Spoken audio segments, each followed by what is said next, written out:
is a show, a podcast show. Do not be obsessed with your obsession. Believe it or not, this is just an entertainment.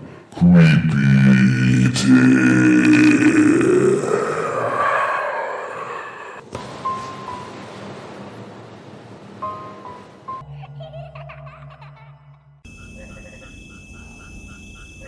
Ladies and gentlemen, today we're going to bring to you on-site to a location right here in Singapore. Today's story is being brought to you by Creepy Tales. My name is Max. As you have been listening to the previous episodes, today we decide to bring you on a location here on one part of Singapore. So stay tuned and keep listening to Creepy Tale.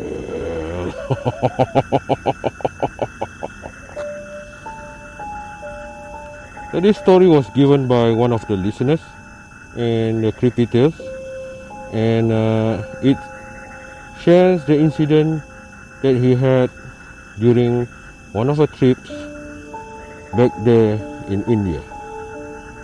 Hi Max, this is a story of my uncle. His name is Verma, and this incident happened 10 years ago. At that time, Uncle Verma was a government officer and was living in a small village in Himachal Pradesh in India with his family. His office was 10 to 12 kilometers away from his home, and he used to travel by his bike to work. It was the month of March, and you all know that it is the closing time of old financial year and opening of a financial year. So government officers have to work late nights to complete pending logs and files. On this particular night, it was around 11:30 in the night when he came out of the office, and it was raining heavily. Uncle always used to travel by highway, but that day he wanted to take a shortcut because it was raining and he wanted to reach home as soon as possible. That shortcut was via a haunted road, and he thought nothing would happen, and these all are just rumors and nothing else. Right, ladies and gentlemen, look at the road behind us. This is something that you can relate to this story. So I will continue on. It was a chilly, windy night, and rain on top of that. The trees were shaking due to the force of the wind and were making horrible noises. Uncle was frightened, shivering with cold, and started chanting Sri Hanuman Chalisa. This is an Indian holy song, and safely travelled some kilometers. After travelling some more kilometers, he had completely forgotten that he was frightened, and noticed it was just about to be morning as darkness was getting off. Right now he thought he is safe as it's going to be morning. But suddenly he looked at his watch and noticed it was just 12:45 a.m. He said, "Oh God, how come it is 12:45 a.m? I thought daylight is just about to come." Then he noticed it was not going to be morning, but it was moonlight that was confusing him with daylight. So he relaxed and sped up his bike.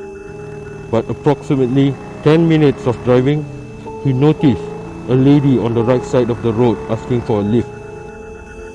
So you can imagine someone standing at the side of the road, just like a lady, and asking for a lift at this time of the night. At first he thought that she is in real need, and then suddenly something struck his mind, and he again sped up his bike. Then again, after driving for 5 minutes, he saw the same lady asking for the same lift. Mr. Verma said, "Oh my God, how come she's here again? Yet she was there half a kilometer back. She couldn't be that fast." Uncle's body started shaking with fear, and he just forgot about God and thought that this is something unusual. He again sped up his bike as he wanted to reach home as soon as possible before anything bad happens to him. After some time, again, he noticed the same lady keeps appearing and asking for the lift. At this time, she screamed for help, saying, Please help me. I lost you. Please stop. She was wearing a red sari with heavy jewelry, but Uncle did not stop and said to himself, I'm going to die today. That lady started running with the bike at almost the same pace and started saying, Vermaji, please stop and take me with you. I want to go home. Uncle was more horrified when she called her name. He was driving the bike at a speed of 60 to 70 kilometers per hour at that time and was shivering like hell. Uncle sped up, but it was not possible, as if there was some strong force from behind that was stopping him from racing his bike. At that time, the lady started laughing and crying at the same time and said, I died at the same road many years back, and it's your time today. Her face changed from sweet and innocent to scary and weird. Uncle Verma was so horrified he started shivering, but had not lost his consciousness. He just changed the last gear, moved his arm on the accelerator until the end. He never looked back to see her. She followed Uncle Verma for another 2 kilometers or so, and after that, he reached a place where some guards were sitting, lighting up campfire. Uncle just stopped the bike in front of them and had some water from them. After having water, he told them what happened to him, and they all said that, you have done a very good job by not stopping the bike. Had you stopped the bike, you wouldn't be alive by now. The oldest guard told the uncle that I'm living over here for the last 10 years, and these 10 years, I've heard about more than 50 accidents of the cars and bikes on that haunted road.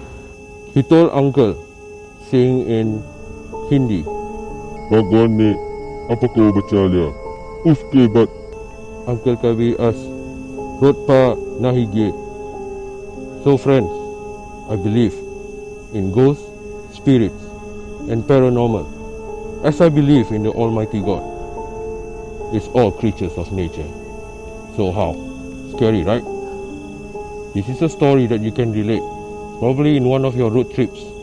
Whenever you encounter this kind of road, right behind me, or whenever you are alone, driving on a lonely road, with no one beside you. Whatever it is, just remember, none of these are true. It's all for entertainment purposes. And if you have stories to relate, stories to share, or any mysteries that you want to share with us, send your emails to creepytalestrioz@gmail.com. Believe it or not, this is Creepy Tale.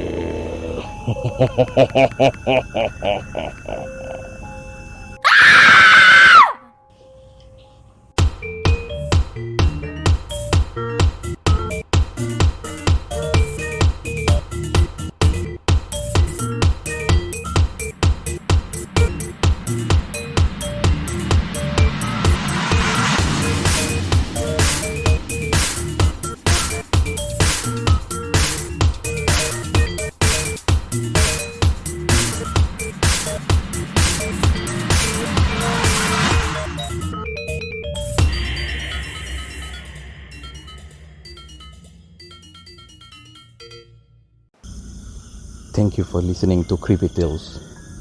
You will be following Freddy in this Creepy Tales story. This story is about a horror holiday. My friends and I got this great deal for 4 days 3 nights stay at the resort in Bintan. Anyway, this resort comprised of villas.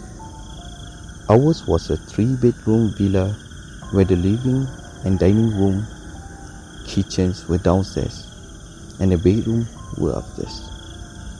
Basically, as accommodations allowed it, we 5 friends went ready to have a splendid time. Nothing weird happened the first 2 nights. However, on the 3rd day, two friends decided that they were going back that same evening. None of us could do to rethink their unexpected departure. Later that night, the three of us sat in the living room chatting when my guy friend suddenly said to me, "Let's go to sleep now," even though it was just 10 p.m. Usually we stay up till 3 or 4 a.m. We're sleeping in your room tonight. Before I could raise any objection at this boisterous command, he added, "Don't ask me any question. I'll tell you guys upstairs." My girlfriend, who was also his girlfriend, and I refused to budge unless he gave us a solid explanation there and then. Finally, he wrote on a slip of paper, "I saw a lady in white." There was a good reason. Anyway, we just went upstairs to my bedroom in shock. Saving all our questions for later, when we settled down in my room, my guy friends described what he saw. Earlier when we were in the living room, he went to the kitchen to wash his hands. When he was looking out at the window, he noticed a lady in white, flowing dress floating beside a tree less than 10 meters from our villa. Although it was dark outside, one of the ground sports lamp was shining in that same direction where the lady was.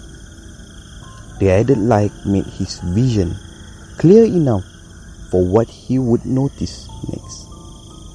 Her long hair covered her face, so he was fortunate enough to be spared from a possible horrific sight. Looking down her white cloth frame, he realized that she had no legs and was indeed suspended in mid-air. He also to explain his rationale for what he did and is about to do that night. First, he was worried for my safety, which was why he felt that the three of us should stick together that night. And why they chose my room was because it was the master bedroom and he had an attached bathroom and TV. Very clever, right? Second, he was going to smoke in the room because he believed the white lady react to smoke like we would to us. Third, we were going to leave the lights and TV on the whole night to scare away the white lady with noise and glare. He is the only Malay friends around. We kinda left things in his hand since he would seemingly have more knowledge in dealing with a ghost born of Malay culture. I was skeptical at first at his side, but I believed that he had no reason for pulling a fast one on us. Weird stuff happened later that night. Both my guy friends and girlfriend heard steps going up our creaking staircase.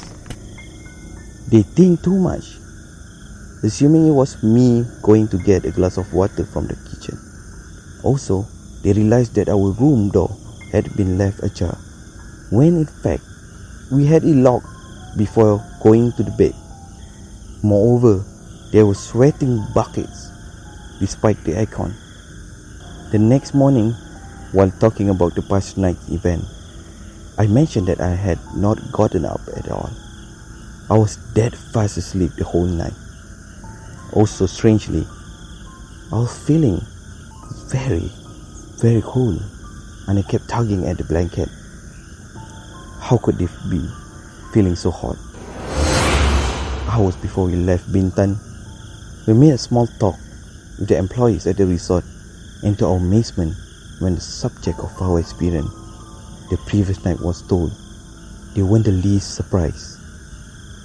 Apparently, Bintan being a village before was not short of such hunting. Moreover, cemeteries were aplenty in the island, and we just happened to be staying behind one. They even chipped their own encounters in the resorts and stories from the neighboring resort. Anyway, this is the whole trip that we have encountered. Thank you again for listening to Creepy Tales. If you have any stories, please email us at creepytalestrioz@gmail.com. Thank you.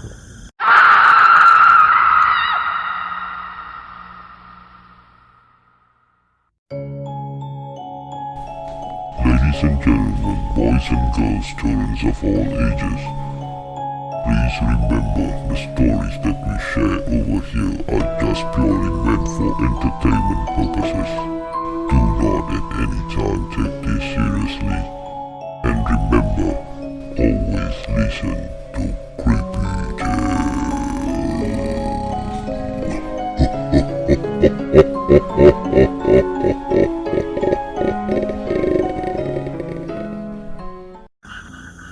Thank you for listening to a Creepy Tales. You are following Harry in this Creepy Tales story. This story is about a Malaysia road trip. I used to drive up to Malaysia quite often for a short holiday. On one particular trip, I was driving to Penang along onsite highway late at night. As it was off-peak season, for most stretch mine was the only car on the dark road. My wife was sleeping when we were approaching Ipoh. Out of nowhere, there was this terrible stench that enveloped us right in the car. It got so bad, my wife woke up and asked me, What was that smell? That smell, it was like some carcass rotting meat, so pungent, so strong. At the point, we sensed something was amiss. Then I remembered an uncle who had a similar experience. Stench smell in the car at night. And subsequently, his car broke down right beside a cemetery. It was only after he opened the window, the stench went away and his car kick-started again. Ipoh Highway is quite infamous for their own tales.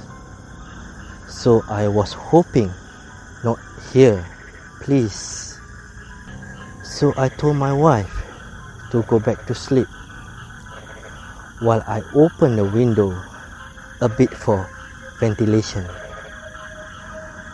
But the smell lingered, but all I hoped to make it to the toll area where there will be people and lights. And thankfully, just as I approached the toll, the smell dispersed. Just strange, inside the car with aircon and window open, the stench can be so strong. Thankfully, nothing happened for the rest of the night. I recounted the story to my uncle. He said a spirit might have hitched a ride, and the smell was due to rotting corpse. Nothing sinister, but still scary, thinking back. Thank you again for listening to Creepy Tales. If you have any story, please email at creepytalestrioz@gmail.com. Thank you.